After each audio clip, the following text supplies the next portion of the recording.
It's a rootstock that I harvested.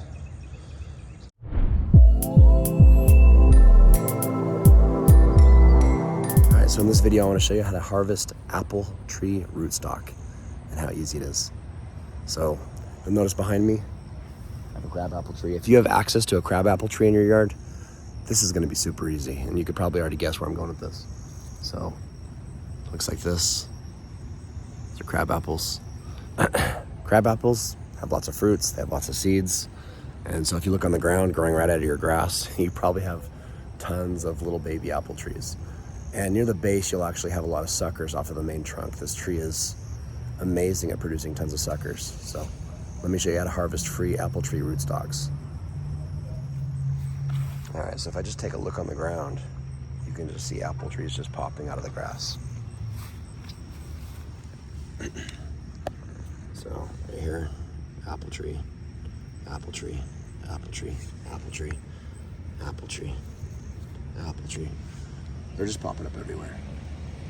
And then actually up next to the trunks, you'll have the same thing happening.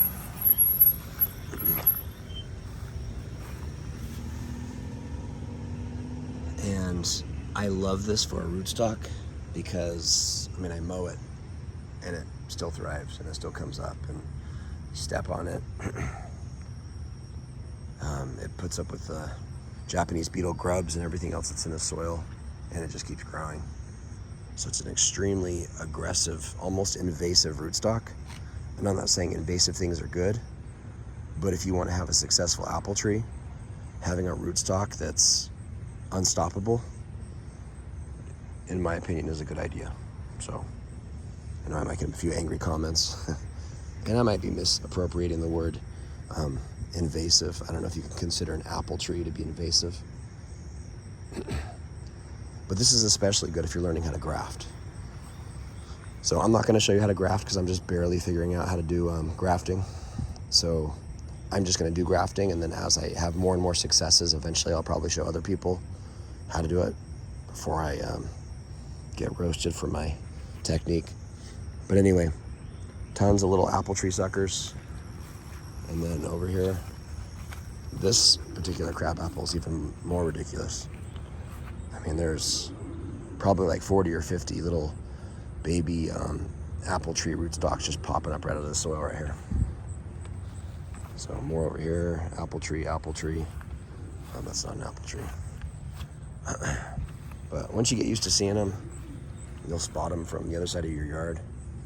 They're very obvious when they're trying to pop up.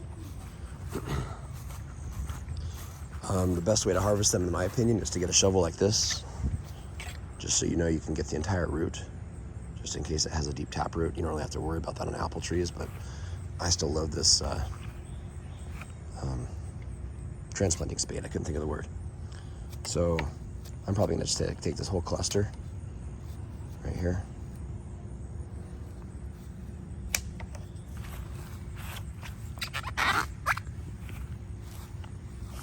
And it just rained, which makes the soil really soft. And I recommend wetting the soil before you do this, just to make the soil soft, to make sure that you are only fighting roots. You can kind of feel the difference in the soil when the soil is soft. It makes it easy to tell where roots are. It makes it easy to tell if you're actually working with a sucker or just a seed. So some of these are actually seedlings and some of these are suckers. Let me explain the difference in case you don't know that. So crabapple trees have tons of little fruits, which means they have tons of little seeds, which means there's tons of opportunities for seeds to germinate and pop up out of the lawn. But what also happens is the roots will send up suckers, which is just a root that's trying to convert itself into a branch. And you can separate that also from the trunk. And that'll actually be a clone of the original tree. These ones that come out that are actually seedlings have a chance to be something slightly different than the parent, just because of genetic recombination. If you want to Google that and understand how that works, you basically are going to swap around the active genes that are going to basically create your fruit. Excuse me, which may or may not be good. The fact that these are so successful in my soil, in my particular climate, helps me to know that this will probably be a pretty good rootstock in Missouri, where I happen to live. So in my opinion, it's always best to harvest rootstock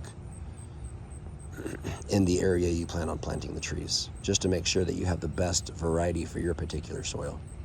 So if you're harvesting your own rootstock, you'll probably be successful planting trees with said rootstock in your soil. All right, then you're just gonna wanna work the shovel around in a circle,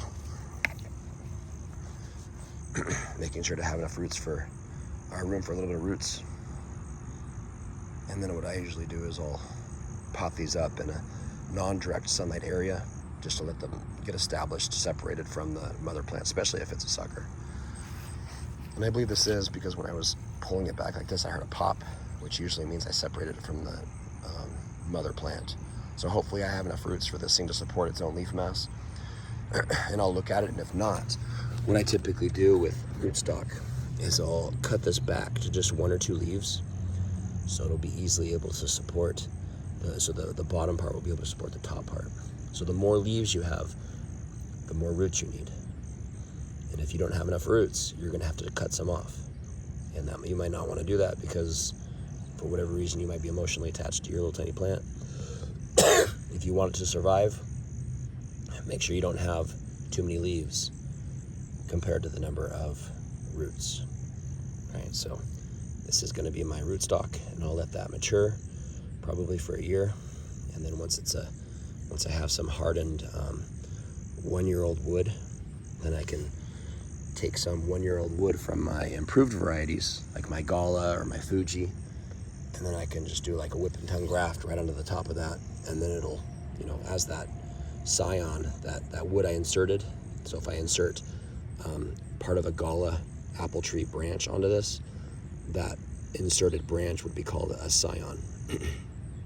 And that's going to be the branches that are going to produce the fruit that you are desiring. And then the root portion will be this very successful rootstock that has been so successful popping up in your soil. So that's kind of how you create and harvest high quality rootstock for your particular climate. So I hope this helps you.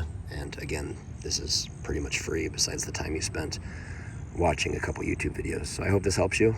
Have fun, practice. Since you're doing it yourself, it's free. So if your practice fails, try again.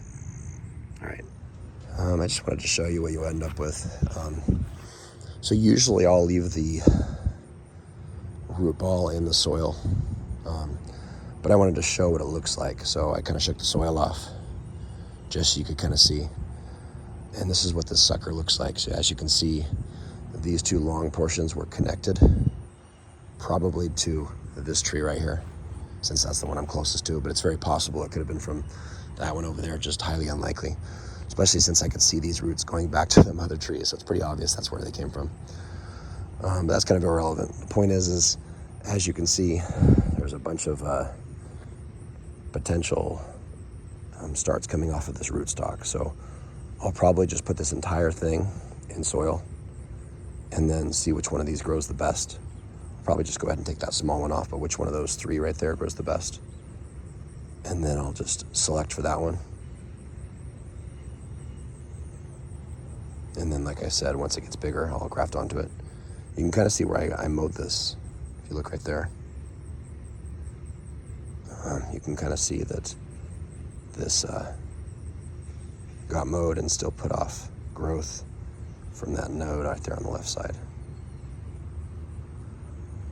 So this is a very hardy rootstock.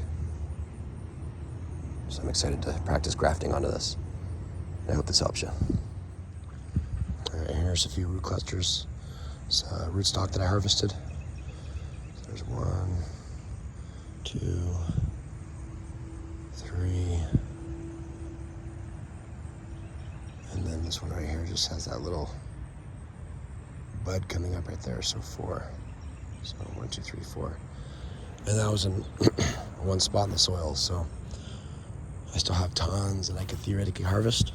But I'm not going to do that yet because I don't have enough scion wood, so I'm just going to get these little rootstock trees started, little crabapple tree starts, different parts of my yard, and give it a year or 2, off some pretty nice rootstock to graft on whatever varieties of apples I want.